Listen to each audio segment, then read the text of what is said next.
turning the engine AJ921.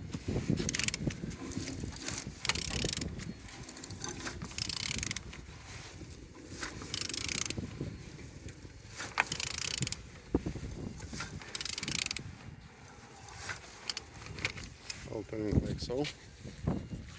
On the front, all looks like so. We didn't have plastic here. And on this side, the same damages, but the meter looking good. On the top, all looks good, no damage, no broken. On the back side, all looks like so. The gearbox looking good.